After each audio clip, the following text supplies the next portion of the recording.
Ce ratio LTV sur CAC, on l'a capé à 12 mois parce que ça nous permet d'être réactifs, de ne pas attendre trop longtemps en fonction des évolutions à la hausse ou à la baisse. Donc c'est vraiment un outil de pilotage assez réactif. Ça peut être intéressant de dire qu'au début, on utilisait la métrique LTV sur 6 mois. Donc en fait, on était beaucoup moins long terme dans le ratio puisqu'on n'avait pas suffisamment d'historique pour regarder à plus longtemps. Donc c'est un ratio qui peut complètement être modulable. Mais en tout cas, chez nous, c'est énormément utilisé. Donc, bienvenue à tous au volet discussion du podcast Commerce Élite et on a la chance aujourd'hui de s'entretenir avec Marine Errand, directrice de l'acquisition ainsi que du volet CRM chez Wicasa. D'ailleurs, pour ceux qui ne connaîtraient pas l'organisation, on parle d'une place de marché qui met en relation des particuliers avec des professionnels allant de la catégorie ménage pour la maison à coach sportif. Leur approche sur l'acquisition de clients est excessivement sophistiquée et c'est ce dont on va parler ensemble aujourd'hui. Marine, merci beaucoup d'être avec nous. Merci à toi, Antoine. C'est un plaisir. Ben, c'est un plaisir également pour moi. Et Marine, peut-être pour commencer, est-ce que ce serait possible peut-être pour toi d'expliquer, de bien expliquer à l'audience qu'est-ce que Wicasa pour les gens peut-être qui ne connaissent pas la société? Oui, tout à fait. Donc, Wicasa, c'est un site et une app qui permettent de réserver facilement des services de bien-être et d'aide à domicile. Donc, on va travailler les verticales du ménage, de la garde d'enfants, de la coiffure à domicile, beauté, massage, coach sportif. Et effectivement, un point important, c'est qu'on a le fonctionnement d'une marketplace. Donc, en fait, on va avoir d'un côté la volonté d'essayer de rendre la vie de nos clients plus facile en leur redonnant du temps, que ce soit pour eux ou pour leurs proches. Donc, ça va être la partie demande de la marketplace. Et puis, de l'autre côté, on soutient activement le travail de dizaines de milliers d'indépendants professionnels à présent. Et ça, c'est la partie supply de la marketplace. Et aujourd'hui, donc on est en juin 2024, on est présent en France et au UK. Wow, ouais, bon. Toi, tu es dans l'entreprise, je pense, depuis 2020 maintenant, Marine. Tu as toujours occupé des postes dans l'acquisition de trafic payant. On voit vraiment que c'est ta catégorie, c'est ce dans quoi tu as travaillé pour une très bonne partie de ta carrière. Peut-être que ça serait possible pour toi de nous dire aujourd'hui, ça ressemblait à quoi le mandat que tu as reçu quand tu es arrivé dans l'organisation? Pour bien situer les gens, où est-ce que l'entreprise était à ton arrivée et tranquillement se rendre où est-ce que l'entreprise est maintenant. Oui, effectivement. Donc, il y a du chemin qui a été parcouru depuis. Donc, moi, je suis arrivée en janvier 2020. Ça fait 4 ans et demi. Et au début, quand je suis arrivée, j'étais la seule au service acquisition de Wicasa. Et on peut dire que j'avais 2 missions principales, tu vois. Avec la première mission qui consiste à acquérir tous les mois un volume donné de nouveaux clients avec un budget évidemment en face et donc un coût d'acquisition cible. Donc ça, c'est une mission assez traditionnelle quand on est responsable de l'acquisition. Et puis une deuxième mission, c'est commencer à construire en fait une équipe acquisition.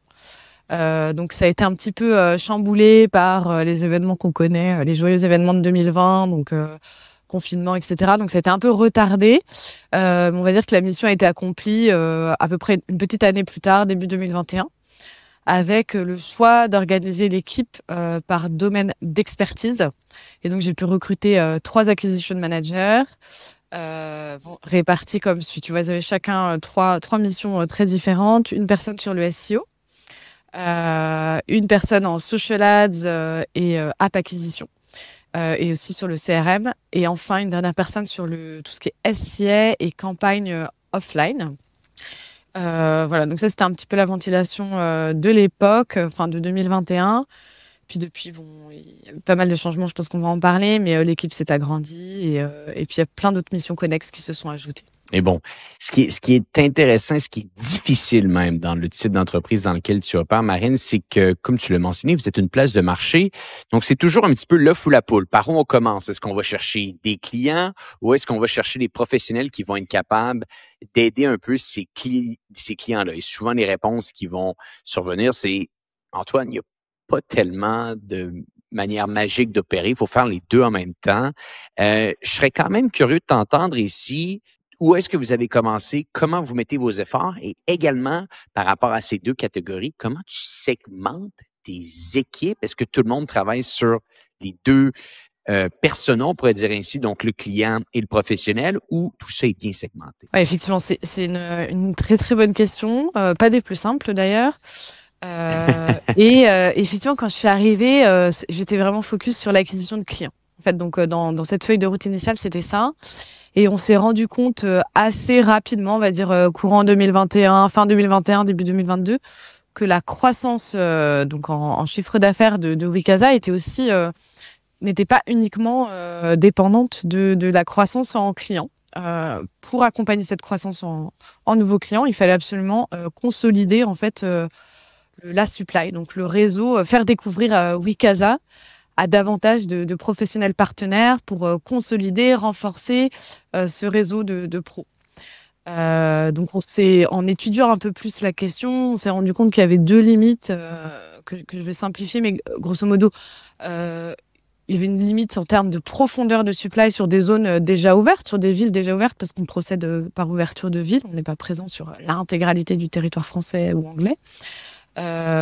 Et puis, donc être plus profond en termes de supply, avoir plus de pros dispo dans les villes déjà ouvertes, et puis accélérer d'un point de vue géographique. Donc en fait, la question c'est comment on accélère drastiquement l'ouverture de nouvelles zones, de nouvelles villes, puisque c'est évidemment un relais de croissance monumental.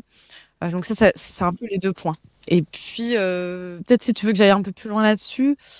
Ah, bien sûr. Alors, on va dire que c'était un sujet vraiment d'entreprise globale qui dépasse le service acquisition. Donc, au global, on a travaillé à ce moment-là sur une vraie stratégie à la fois d'acquisition et de rétention de professionnels, puisque ce sujet, le sujet de la rétention, il est commun aux deux côtés de la marketplace, à la fois pro et customer.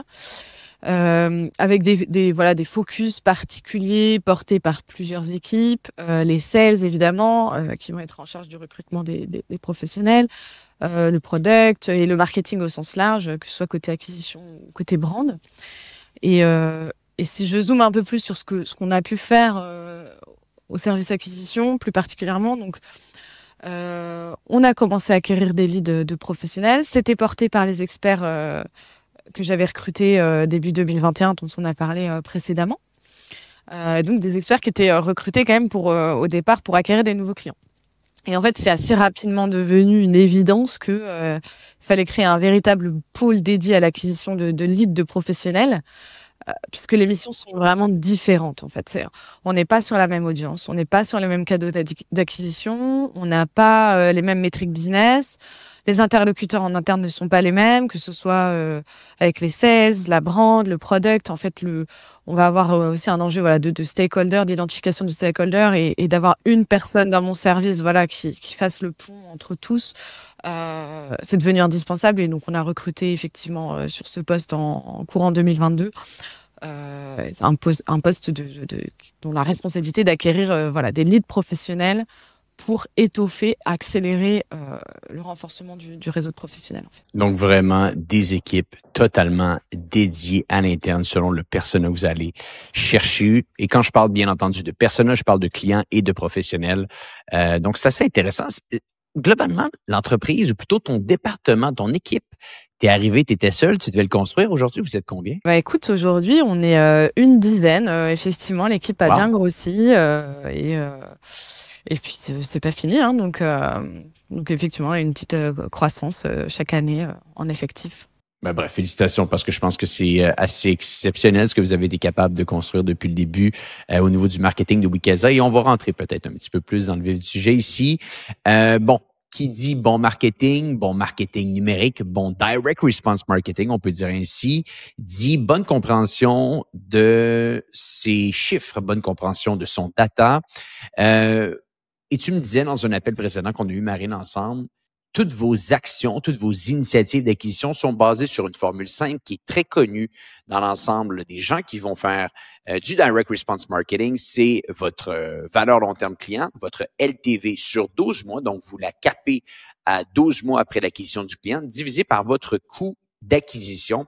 Et cette formule doit vous donner un certain ratio avant d'analyser en profondeur vraiment comment vous êtes capable d'arriver à des chiffres qui sont intéressants pour vous, comment on bâtit l'infrastructure pour suivre ces données-là et s'assurer que l'ensemble des gens de ton équipe de marketing soient capables de bien comprendre si ces chiffres-là sont atteints. Oui, effectivement, c'est une bonne question. Donc, c'est vrai qu'on est plutôt analytique dans l'équipe, on aime bien les chiffres et ça, ce chiffre-là, c'est un peu notre North Star Metric. On a capé ce ratio LTV sur CAC, on l'a capé à 12 mois parce que ça nous permet d'être réactif, de pas attendre trop longtemps en fonction des évolutions à la hausse ou à la baisse. Donc c'est vraiment un outil de pilotage assez réactif. Et d'ailleurs, peut-être au passage, ça peut être intéressant c'est pas une science absolue, ça peut être intéressant de dire que, par exemple, sur le UK, on s'est lancé en 2021. On est beaucoup plus récent. Et au début, on utilisait la métrique LTV sur 6 mois. Sur CAC. Donc, en fait, on était beaucoup moins long terme dans le ratio, puisqu'on n'avait pas suffisamment d'historique pour regarder à plus longtemps. Donc, c'est un ratio qui peut, suivant les industries, suivant les entreprises, qui peut complètement être modulable. Mais en tout cas, chez nous, c'est énormément utilisé. Puis c'est intéressant peut-être juste d'ouvrir un petit peu la parenthèse ici, et par la suite, on retournera à l'infrastructure que vous analysez. Quand tu dis que sur le UK, vous avez commencé sur une dynamique 6 mois, et je pense que c'est bon pour les gens qui nous écoutent aujourd'hui. Je serais curieux de t'entendre ici, Marine. On s'entend quand on ouvre un nouveau marché démographique, eh bien, la réponse de la clientèle risque d'être différente. Donc, de partir d'une science absolue ou de partir d'une prémisse absolue en se disant que notre valeur long terme client en France va être la même sur 12 mois qu'en Angleterre, qu'au Canada, qu'en Belgique, etc. Ça peut être une erreur. Donc, d'où l'idée d'être un petit peu plus conservateur, j'imagine, dans ces approches au départ, là. C'est complètement vrai. Il y a plein de choses qui vont différer. On peut avoir un pricing qui est différent, donc une marge qui est différente, une fréquence d'achat qui est différente. Donc en fait, une concurrence qui est potentiellement plus mature, etc. Donc en fait, effectivement, et même je te parle de LTV6, au tout début, ce qu'on a commencé à regarder, on était même sur de la LTV à 1 mois en fait pour avoir vraiment une réponse rapide de ce que ça peut donner et puis d'extrapoler de manière hyper précautionneuse et plutôt toujours conservative ce que ça peut donner en LTV2, LTV3, LTV6 et on va vraiment regarder nos cohortes comme ça. Donc effectivement, ouais, c'est un point super intéressant. Intéressant. Bon, on continue, on revient à ma question initiale. On la suit comment, cette infrastructure-là? On les suit comment, ces chiffres, et comment bâtit-on l'infrastructure? Écoute, sur niveau infrastructure data, donc ça, c'est vraiment une chance qu'on a chez Wikasa, je pense, c'est qu'aujourd'hui, on utilise la suite Zoho. Et donc, on va l'utiliser, je dirais, à l'acquisition, on va utiliser 3 pans majeurs de la suite. Le premier, c'est le pan data visualisation. Donc, c'est Zoho Analytics. Il n'y a pas que notre service qui l'utilise d'ailleurs, hein. Enfin, il y a toute la boîte. Mais en tout cas, pour nous, c'est un outil ultra en mode vraiment self-service, donc ultra flexible pour aller regarder toute la donnée qu'on veut, sous tous les angles d'analyse qu'on souhaite. Et puis, il y a 2 autres briques qu'on aime beaucoup, qui sont du coup interconnectées nativement, puisqu'elles font partie de la même suite. C'est l'outil Zoho CRM pour une partie de notre CRM, et puis l'outil Zoho Survey, qui va être l'outil qu'on utilise aujourd'hui pour collecter de la data via des enquêtes, en fait, via des enquêtes sur notre base. Je serais curieux peut-être de t'entendre ici. Là, on a l'infrastructure Zoho qui est mise en place. Mais finalement, pour la source un petit peu de vérité absolue, et peut-être qu'on pourrait ouvrir un peu la discussion ici, est-ce que, pour bien situer les gens qui nous écoutent aujourd'hui, c'est vraiment ce sondage-là d'après-achat qui est votre source de vérité qui vous dit « Ah, la personne, Antoine, qui a pris un service de coaching sportif, qui a acheté chez vous, dit dans le sondage, il vous a connu via Facebook. » Donc, Facebook est la source de vérité. Facebook reçoit l'attribution. Est-ce que c'est comme ça que vous y prenez ou il y a d'autres choses qui s'intègrent dans la source de vérité? Ouais, non, effectivement, ça va être vraiment notre source of truth. Donc, ce qu'on va faire, en fait, en mécanique, c'est assez simple. On va avoir une enquête qui va être déclenchée. Donc, dès qu'un client, en fait, a eu une session qui a été délivrée par un professionnel, on va lui demander comment ça s'est passé. Et dans cette enquête, on va poser plusieurs questions et une des plus importantes pour l'équipe acquisition, c'est de savoir comment le client nous a connus. Et puis, on sait que ça peut être un peu biaisé, un peu partiel, une donnée un peu incomplète, mais qui est comparable à elle-même dans le temps. On a la chance d'avoir cette survey qui est live depuis les débuts de Wikasa, depuis 2016. Et donc, ça va être vraiment de cette manière-là qu'on va pouvoir récompenser l'intégralité de nos canaux marketing, qu'ils soient web ou app, online ou offline, et donc nous servir en fait de modèle d'attribution finalement. C'est effectivement comme ça qu'on fonctionne aujourd'hui. Intéressant. C'est fou à quel point pendant des années et des années, on s'est fait vendre l'idée d'avoir ces gros systèmes sophistiqués de tracking qui vont tout suivre de A à Z. Et plus le temps avance, plus les mois avancent, les marketeurs s'entendent pour dire que la chose la plus intéressante à utiliser comme source de vérité, ce sont les sondages post-achat. Je trouve ça toujours fascinant de me rendre compte que finalement, on retourne à la base ici, là. Ah ouais, je te rejoins complètement. Je te rejoins complètement. En fait, les parcours aussi se complexifient, les parcours clients, que ce soit du web ou de l'app, les browsers qui sont différents, desktop ou mobile, etc. En fait, et puis dans un contexte aussi de raréfaction de la donnée. Avec tout ce qu'on connaît, enfin les adblockers, les problématiques RGPD, l'ITP, etc. De toute façon, dans tout ce qu'on peut traquer, on est déjà aveugle sur 50% de la donnée. Donc en fait, ça devient super difficile d'avoir des modèles d'attribution ultra complexes et sophistiqués. Et cette méthode au CPA déclaratif, en fait, a le grand mérite d'être quasi gratuite. Hein. Elle repose sur des données CRM et d'être déclarative. Et donc, voilà, repose sur la bonne volonté des gens à répondre à nos questions. Et c'est souvent la chose qui nous intéresse le plus parce que si on sait pertinemment que les gens disent « je vous ai connu à cause de ça », eh bien là, on n'a plus simplement des machines publicitaires, des plateformes publicitaires qui s'arrachent pour aller chercher un petit peu plus l'attribution, pour nous pousser à investir davantage sur leur terrain à eux. Ici, on a le feedback en direct du client. Donc, c'est bien entendu beaucoup plus facile, beaucoup plus intéressant, j'imagine, même par la suite, pour faire notre allocation budgétaire. J'aimerais continuer un petit peu sur ce point-là avec toi parce que je trouve ça assez intéressant ce qui se déroule de votre côté.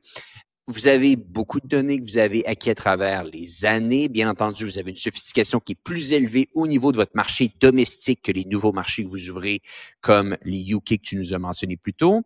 Et je pense que, et corrige-moi si je me trompe ici, vous allez bâtir un petit peu des thèses d'investissement selon des modèles qui proviennent de la première transaction. Donc, pour faire simple, si sur une première transaction, une campagne de pub nous amène, on va dire un chiffre arbitraire, 100 € de transaction pour une catégorie précise, avec les modèles que vous avez bâtis dans le passé, vous êtes capable d'avoir une vision claire de qu'est-ce que ce client va être capable de nous ramener sur un échantillon de 6, 12, 18, 24 mois. Peux-tu peut-être expliquer un petit peu à l'audience ce que je viens d'amener à ton attention et également nous dire comment tout ça a été bâti? Oui, effectivement. C'est un sujet assez passionnant. Donc, on a parlé précédemment de l'équation LTV sur CAC. Hein, donc, c'est un peu le contexte par lequel on a abordé cette problématique. Et quand on cherche à maximiser ce ratio, il y a deux manières de faire. Soit on agit sur le numérateur, soit sur le dénominateur, soit les deux en même temps. Quand on vient du monde de l'acquisition, comme moi, le plus naturel, le plus rapide, enfin le plus gros focus, ça va être la première action, ça va être de faire baisser les CAC. Ça, c'est vraiment le truc le plus naturel. Mais on ne s'est pas du tout arrêté à ça. On a aussi beaucoup travaillé la partie amélioration de la LTV. Et c'est pas fini. Et en fait, pourquoi, enfin, c'est complètement intéressé, mais si on observe une hausse notable de la LTV, en fait, on va libérer énormément de pression côté CAC. On va pouvoir réouvrir en fait des coûts d'acquisition potentiellement plus élevés, tout en maintenant notre ratio au niveau attendu, notre ratio LTV sur CAC. Et donc, si on libère du volume, niveau volume de clients, croissance de Wikasa, c'est bénéfique pour tout le monde s'y retrouve. Et puis, c'est quand même un peu plus intéressant de travailler comme ça. Donc ça, c'est un peu pour le contexte.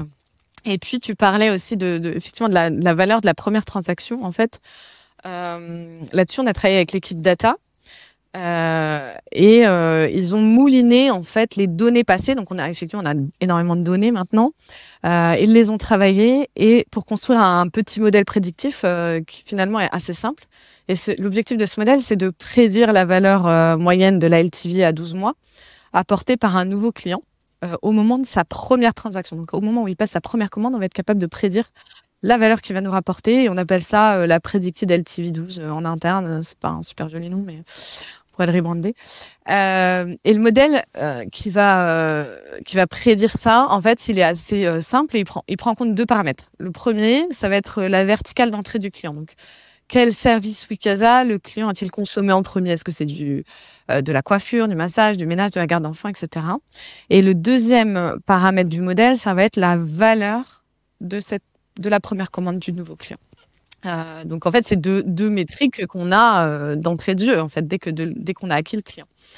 Euh, Effectivement. Et après, peut-être que je pourrais rajouter que niveau méthodologie, si on est un peu jusqu'au boutiste, évidemment, on fourchette le tout avec des bornes inférieures et supérieures pour éviter des résultats absurdes.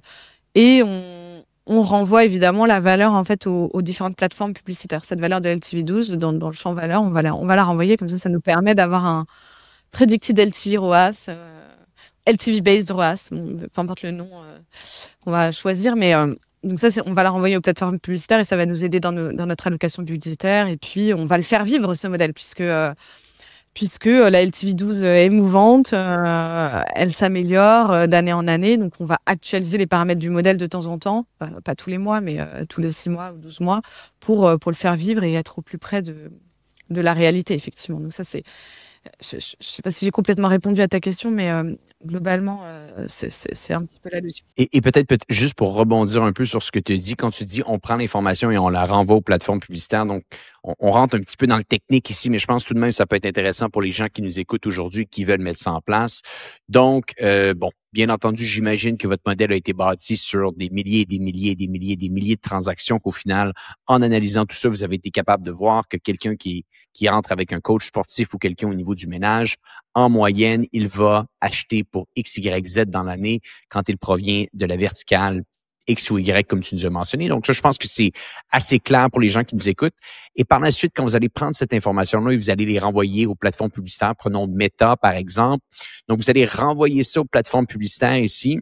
Et littéralement, vous allez bâtir des événements personnalisés pour que vos équipes soient capables d'avoir des modèles qui sont capables d'optimiser sur cet événement-là spécifique, qui va dire que quand on achète un client, ou plutôt quand on acquiert un client pour le prix de 20, 30, 50 euros, on le sait exactement quelle est la valeur que ce client-là va nous donner sur 6, 7, 8, 12 mois. Peut-être tu peux nous expliquer un peu comment tout ça se met en place ici. Du coup, plutôt que de raisonner sur entre guillemets, un simple et basique coût d'acquisition dont je parlais en introduction, on va vraiment faire entrer un nouveau paramètre dans l'équation et se concentrer donc sur le CAC, sur le taux de conversion, certes avec l'équipe product, ça c'est on va dire naturel, mais aussi sur l'optimisation de la LTV et donc on va regarder le ROAS dans les plateformes.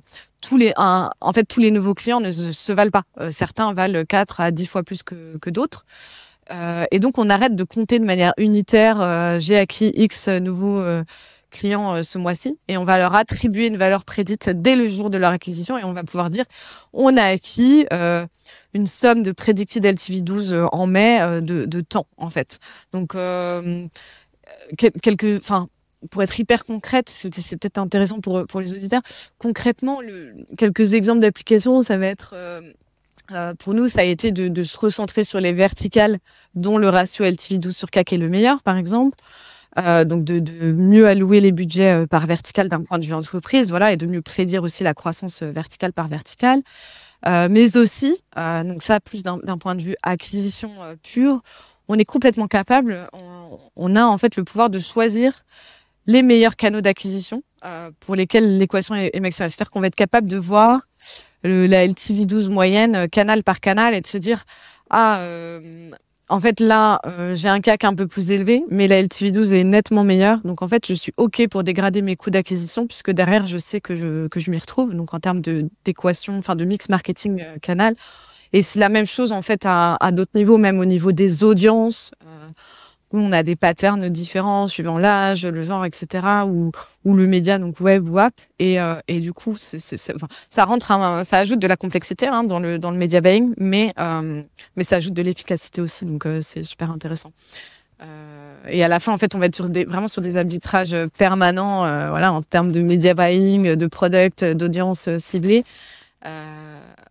Faut pas négliger, c'est quand même un petit chantier qui prend un peu de temps à mettre en place et qui nécessite aussi une bonne maturité data, je pense, mais qui porte largement ses fruits à moyen terme et dont c'est vrai qu'on est super content, super satisfait aujourd'hui de cette méthode. Ben, c'est que ça donne de la clarté et de la facilité pour tout le monde. Par la suite, on a un objectif clair, on l'atteint.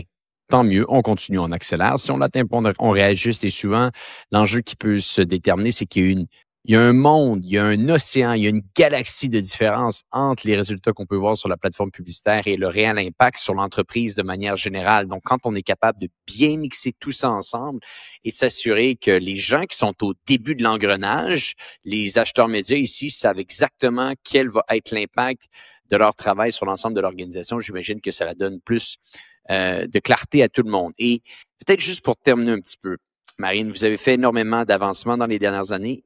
Les plus grandes leçons que vous avez faites, ça serait quoi les apprentissages que tu tires de toutes vos campagnes d'acquisition, de toute votre infrastructure que vous avez mis en place, que tu pourrais partager avec l'audience? Écoute, je dirais que le premier apprentissage, il est assez personnel. Enfin, le premier qui me vient, c'est ça concerne l'intuition. On a vraiment parlé beaucoup d'analytique, de data. Et en fait, ouais, je pense qu'il y a un message, c'est libérer votre intuition, quoi. Quand on a le bon cadre, l'intuition, elle tombe pas du tout du ciel, elle a complètement les pieds sur terre. Et elle sait mieux lire que le côté rationnel du cerveau, le faisceau de micro-signaux qu'on reçoit en permanence, en fait, sans les voir, sans forcément les voir. Donc, laisser de la place à l'intuition, autant qu'aux analyses. Et quitte à post-rationaliser ensuite, éventuellement, si on parle d'impact majeur ou irrévocable, par exemple. Et chez moi, à titre perso, c'est en fait, ça libère beaucoup de choses, notamment énormément de rapidité. On va 3 fois plus vite dans l'exécution, on est meilleur communicant, on inspire davantage, on est beaucoup plus créatif, on n'est jamais en manque d'idées de tests, on a des roadmaps de tests à n'en plus finir. Enfin, c'est pas du tout démotivant, au contraire, c'est vraiment hyper excitant. Et puis, non des moindres, ça permet aussi d'avoir parfois une réponse quand les chiffres n'en ont pas, parce que ça arrive. Voilà, donc globalement, c'est hyper satisfaisant. Et puis, dans les leçons, j'en aurais quand même une deuxième. Une deuxième leçon qui est assez majeure. Ce que j'ai pas dit, c'est que aujourd'hui, chez Wikaza, on est vraiment sur une organisation marketing qui a 2 têtes. Donc moi, je vous ai parlé beaucoup d'acquisition, hein, c'est mon rôle. Un petit peu de product et de data au fil de l'eau. Et ça devient compliqué à ce stade de ne pas vous raconter le rôle de Fanny, en fait, qui est Head of Brand chez Wikaza, donc qui va s'occuper de tout ce qui est marque, communication et stratégie de contenu. Et ma grande conviction, mon grand apprentissage, en fait, ça va être de dire que un bon marketing, il est excellent des 2 côtés. Il est excellent côté perf et côté brand. On ne peut pas travailler les 2 composantes du marketing de manière silotée. Ce qui pourtant est assez courant dans pas mal d'autres entreprises. Moi, ce que je crois, c'est que de l'autre côté du rideau, en fait, les prospects, les clients, les pros, ils ne se disent pas « Ah, ça, c'est une publicité brand, ça, c'est une publicité perf, c'est une publicité brand, donc je dois me souvenir du nom de la marque, ça, c'est de la perf, donc je dois télécharger l'app et faire ma première commande. » C'est caricatural, en fait. Les parcours clients sont chaotiques, non linéaires, non prévisibles, difficilement traquables, on l'a dit. Il faut embrasser ça, en fait. C'est toute la beauté et la complexité du marketing aujourd'hui. Et travailler au quotidien, pour moi, avec le service brand de Wikaza, c'est ça qui m'aide à maximiser notre impact à tous. Donc, d'un côté, si je récapitule, parce que j'ai fait une grosse digression, mais si je récapitule, on va avoir le media buying qui est géré par l'acquisition, acheter les meilleurs emplacements online, offline, au meilleur moment, sur les meilleures audiences. Et puis, côté brand, on va avoir toute une équipe qui travaille à servir le meilleur message, un message impactant, qui génère de la mémorisation, de l'attachement, de la considération. Et c'est tout le plan stratégique de marque et de contenu qui va répondre, et sans lequel, évidemment, notre stratégie de media buying aurait un impact bien moindre. Et c'est comme ça qu'on a pour cible l'excellence marketing chez Wikaza au quotidien. C'est des ajustements permanents, donc en tout cas, c'est notre cible. Fantastique. Marine, merci énormément d'avoir pris du temps avec moi aujourd'hui. Ce fut totalement fascinant. J'espère que les gens pourront en apprendre un petit peu plus comme j'ai été capable de le faire aujourd'hui. Je te remercie beaucoup. Et pour les gens qui nous écoutent, eh bien, on se dit à bientôt pour un prochain épisode du podcast Commerce Élite.